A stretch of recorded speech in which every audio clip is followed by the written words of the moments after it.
الرحيم يا أيها الذين آمنوا اذكروا الله ذكرا كثيرا وسبحوه بكرة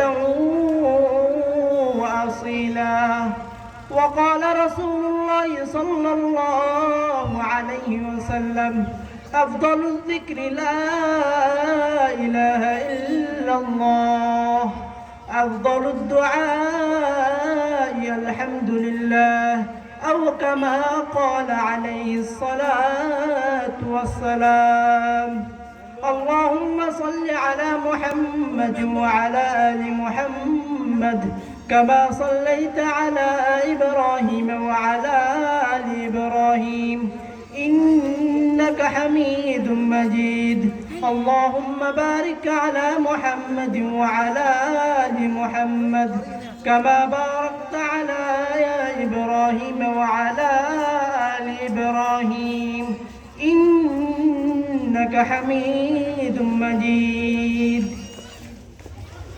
مدينة العلوم গোলাচর মধ্য নিশ্চিন্তপুর মাদ্রাসা কর্তৃক আয়োজিত তাফসীরুল কোরআন মাহফিলের সম্মানিত সভাপতি ও আমার সামনে উপবিষ্ট মুরব্বী আজম ও ওলামা তলবা বিন্দুগণ ও এলাকার মা বোনেদের প্রতি আমার অন্তরস্থল থেকে শুভেচ্ছা ও অভিনন্দন।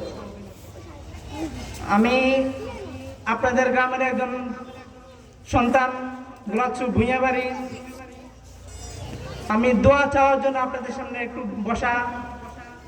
আল্লাহ তাআলা যেন আমাকে দিনের দায় হিসেবে কবুল করে, এই হিসেবে আপনাদের সাথে একটু সামনে একটু বসা, যেন আপনারা আমার সাথে পরিচিত হন, আমি আপনাদের সাথে পরিচিত হই। তো আমি খুতবায় একটা আয়াত এবং একটা হাদিস তেলাওয়াত করেছি। তো আয়াতের মধ্যে বলা হয়েছে ইয়া আইয়ুহাল্লাযীনা আমানু যকুরুল্লাহা যিকরান কাসীরা ওয়াসাব্বিহুহু বুকরাতান ওয়া আসীলা। রব্বুল আলামিন আমাদেরকে বলতেছেন, ও ঈমানদার বান্দাগণ, তোমরা রব্বুল আলামিনের বেশি বেশি জিকির করো। বলে কখন কখন করবে? রব্বুল আলামিন বলে ওয়াসাব্বিহুহু বুকরাতান ওয়া আসীলা, তোমরা সকাল সন্ধ্যায় আমার জিকির করো। রব্বুল আলামিন বলেন, তো সকাল সন্ধ্যা জিকির করবা তো কেমনে কেমনে করবা? রব্বুল আলামিন বলে ইযা কাদাইতুমুস সালাত ফাযকুরুল্লাহা কিয়ামান ওয়া কুউদান ওয়া আলা জুনুবিহিম। রব্বুল আলামিন বলে তোমরা নামাজ থেকে ফারেগ হও, তোমরা বসে বসে পড়ো, দাঁড়িয়ে দাঁড়িয়ে পড়ো, সব অবস্থায় পড়ো, সব অবস্থায় পড়ো। বলে রব্বুল আলামিন তো বললেন আমাদেরকে জিকির করার জন্য। রব্বুল আলামিনের জিকির করব তো রব্বুল আলামিন আমাদেরকে কি দিবেন? আর রব্বুল আলামিনের জিকির না করলে আমাদের কেমন ক্ষতি হবে, কি ক্ষতি হবে? রব্বুল আলামিন বলেন আল্লাযীনা ইয়াযকুরুন ওয়াযাকিরিনা আল্লাহ কাসীরান ওয়াযাকিরাত وعد الله لهم مغفرة وأجرا عظيما। রব্বুল আলামিন বলেন যারা জিকির করে, বেশি বেশি জিকির করে, রব্বুল আলামিন তাদেরকে ক্ষমা করে দিবেন। আর রব্বুল আলামিনের জিকির যারা না করবে তারা পর্যন্ত কি হবে? বলে রব্বুল আলামিন কোরআন কারিমে বলেন আমান আরাদা আন যিকরি ফাইন্না লাহু মাঈশাতান দানকা। রব্বুল আলামিন বলেন যে ব্যক্তি আমার জিকির করবে তো আমি তাকে ক্ষমা করে দিব, মাফ করে দিব, তার সমস্ত গুনাহ মাফ করে দিব।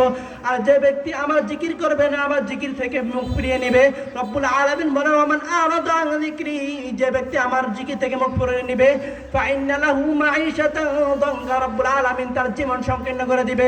বলে জীবন সংকীর্ণ হবে কিভাবে? বলে রব্বুল আলামিন তাকে সম্পদ সম্পত্তি সবকিছু দিবেন, কিন্তু সম্পদ থাকা সত্ত্বেও তার মনে হবে কি যেন নাই, কি যেন নাই। তার এত সম্পদ থাকা পরেও তার প্রত্যেকটা দিনে, প্রত্যেকটা অবস্থা, প্রত্যেকটা সময় তার চিন্তিত থাকবে তার মন। রব্বুল আলামিন বলেন আমি তাকে এত সম্পত্তি দেওয়ার পরে তার মনকে চিন্তিত রাখবে, এভাবেই তার কাছে মনে হবে দুনিয়াটা কেন যেন সংকীর্ণ।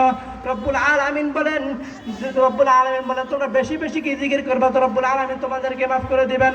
আর রব্বুল আলামিন আর অন্যখানে বলেন যে ব্যক্তি জিকির বেশি বেশি করে আল্লাহ তাআলা তাকে সমস্ত গুনাহ থেকে তো মাফ করে দিবেন এবং তার সমস্ত কাজকর্ম সহজ করে দিবেন। রব্বুল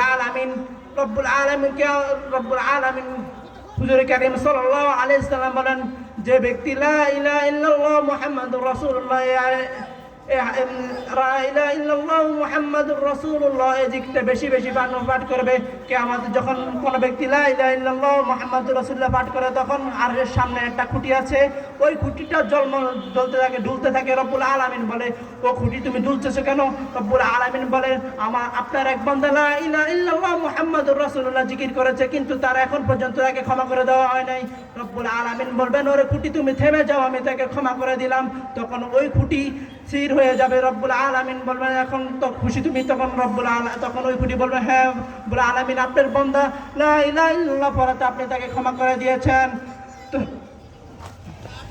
মহান রব্বুল আলামিন আমাদেরকে বেশি বেশি জিকিরের উপর আমল করা তৌফিক দান করুক।